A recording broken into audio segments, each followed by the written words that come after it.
friends, it's May. Welcome back to the channel, and today we'll talk about the Vet GDP, my personal experience, and let's get going. So firstly, what is Vet GDP? So Vet GDP is the graduate development program that all the new grads in the UK, when you start working here, you need to go through, and it's like a reflective exercise process. You sit down with your mentors, and it's supposed to help you improve really quickly, get you Vet GDP certified once you finish. So personally, I found it really useful because we had set times to sit down with our mentors, and I was really lucky to have a really great mentor, Rachel, and she really dedicated time to sit down and go through any problems I had with consults, surgeries, things I wanted to do. Firstly, when you start your Vet GDP, you have to pick out a number of EPAs. So if you look at the list, each one has a different thing. Over here you can see. And basically you pick out the ones that you want to work on and is the most relevant for your job. So for example, as a small animal vet, we do lots of consulting, dentals, surgeries. And if you're a large animal vet, you may be more involved in things like herd health, public health, things like that. So it's quite tailored to different jobs, and it's supposed to be an upgrade from the previous PDP one. Once you've picked your EPAs, and in my case, I picked 7, there wasn't really a set number of limit as to how many EPAs you can take. You can pick all of them if you wanted to, or you can pick some, but I think a rough range, at least have more than 6 or 7 would be a useful one. So to make sure that your evaluator will give you a pass after you finish your EPA. If you click into your EPAs, you will then see different boxes, describe the activity. So I like to describe it in detail. For example, a 5-year-old male neuter Chihuahua presented with lethargy, vomiting, things like that. And then I go on to describing the clinical exam findings and how I approach the case. Also, this is just my personal experience, so please don't take it with a pinch of salt. Obviously, everyone's experience will be different, and this is not like the best standard, gold standard guidelines. It's just how I approached it. And I hope it will help you, because when I started out, we were the first cohort to do this Vet GDP program, and I felt really lost. I wasn't sure like how detailed to describe it. What am I supposed to reflect on? But I've passed my Vet GDP, and I'll just share some tips with you. After you describe the activity to detail, you go into your reflections, and there's 2 options. So one is a guided reflection where you just answer the questions on how you felt about the case, how would you do it differently, and I found that one the most useful because the free reflection, sometimes it takes me a while to figure out what I want to reflect on. But if you're more of a free reflection kind of person, there are some reflective models that you can look at to use, such as the Borton's model, what happened, so what, now what, which is very simple. The Gibbs model, which goes into each list of things that to fill in, like description of the activity, evaluation of the feelings, and things like that I'll list here. Or just free rein reflections, really. So for some of the cases where doing the guided reflection wasn't really appropriate, so like the guided reflection is quite like fixed, I just wrote down what went well, what didn't go so well, and like how I could improve on the case. And it's a very good reflection to use as a discussion point when you sit down with your Vet GDP advisors. So once you finish your activities, you go into your progress review with your Vet GDP advisors. And this is where I found it was really useful, because Rachel and I would book a set time off on the diary. And bear in mind, being in practice is very busy. You don't really have the time to sit down and discuss things unless you actively book it in the diary. So it was very nice to have that set time, and it was a protected time. So we made sure that if there were any emergencies coming in, at least the hospital could take over those cases. It never really happened. Like, we made every single Vet GDP. Yeah, we made it work. So it was nice to have that time to just sit down and go through like any concerns when you're learning. And I found it really good because Rachel has lots of experience and I have very zero experience when starting out. So things like finding information, speaking to clients, answering their concerns, a lot of communication skills, and also approaching surgeries, techniques. And what we found is that by sitting down and discussing these concerns, Rachel could then, outline goals for me to work towards. And it was really weird because whatever we planned actually happened. So when I was starting out, I didn't get many exposure to seizure cases because of the luck, really, or maybe I haven't come across any. So we sat down, we discussed the seizure approach of like what we should do if I was presented with a dog with seizures. And we listed, like the blood test, the initial workup, things like that.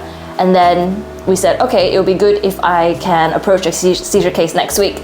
And lo and behold, next week a seizure case happened, and it was very useful, obviously per patient, but it was really useful to have all that discussion done beforehand. So then when I was faced with a seizure patient, I knew sort of what to do. These things also helped highlighted where my gaps were and where I was lacking. So initially we found that, I had been doing lots of like neuters, routine dentals and things. I've been doing well with that, but I haven't had many exposures to advanced surgeries, a bit like enucleations, cystotomies, things like that. So we were trying to actively book that in for myself. So I found it very useful in that sense. How many EPAs? So I did 7 EPAs, and I can share with you them here. We can talk through a little bit of them if you wanted. Each EPA I listed about almost 8 to 10 activities. There's no set limit. Well, when I started, there was no set limit of how many activities you need to write, but I would encourage you to write as many, not too many, obviously, because you can't be focusing just on the vet GDP, you need to focus on your clinical work as well. But my rough range was 8 to 10 activities where I reflected on, and really the main thing is about the progress reviews, and we'll go into that. So as mentioned, progress reviews are the ones where you sit down with your mentor, Vet GDP advisor, and she goes through them with you and speak about any concerns, discuss about the case, any things that you can improve on. And after you finish a progress review, your Vet GDP advisor then ranks you on a sliding scale. Not necessarily rank, but basically just sees how competent you are and how confident you are feeling dealing with a particular case.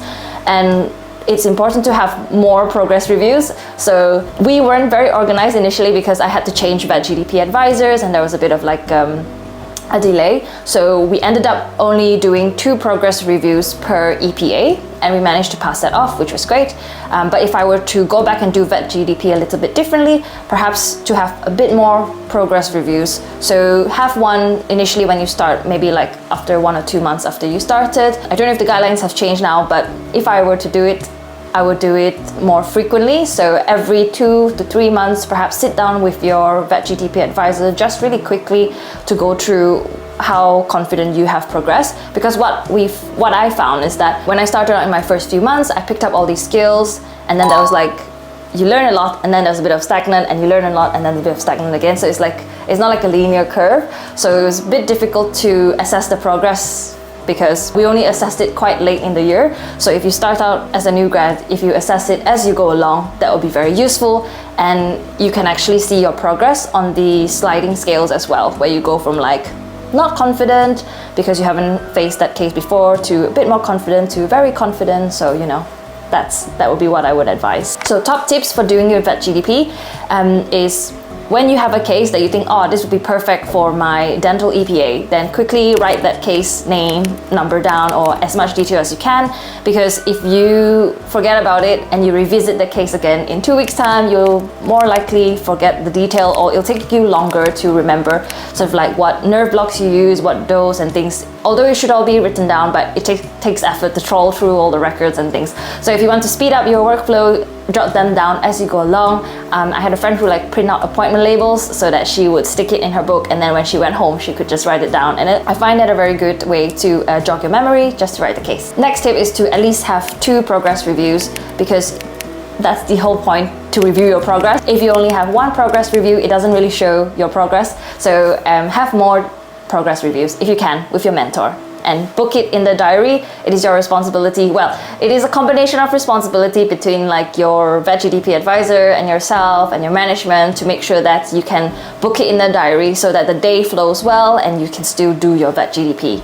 Most people do their Vet GDPs in 1 or 2 years. I think I did my Vet GDP in 1 year plus a few months. There's no race and no rush, but it's just good to get it done and sign it off so that you've completed it basically. Once you finish your EPA's progress reviews and you're ready to submit it, you just follow through the instructions and you submit it off. So once you've submitted your Vet GDP, basically it goes through an independent reviewer and they will assess whether or not it is good enough to pass, I suppose. So if you get rejected, the reviewer will write feedback for you saying that perhaps you haven't reflected enough, you don't have enough EPAs, or you don't have enough progress reviews, and all you have to do is just edit it and work on their feedback and resubmit it until you pass. I don't think there's a number of limits of like how many times you can do your Vet GDP before you fail, because I don't think failure is an option. I think all you have to do is just follow their feedback and work through it, and then submit your Vet GDP again. So that was my personal experience. If you have done your Vet GDP and you have lovely tips to share, please share them in the comments about your experience, how you found it,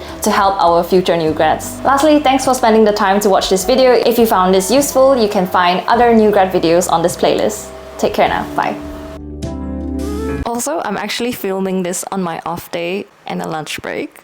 So, just to clarify that I do take my job seriously and this is just for fun, so please don't come at me when I'm coming in on my off day to do this video. Okay, bye.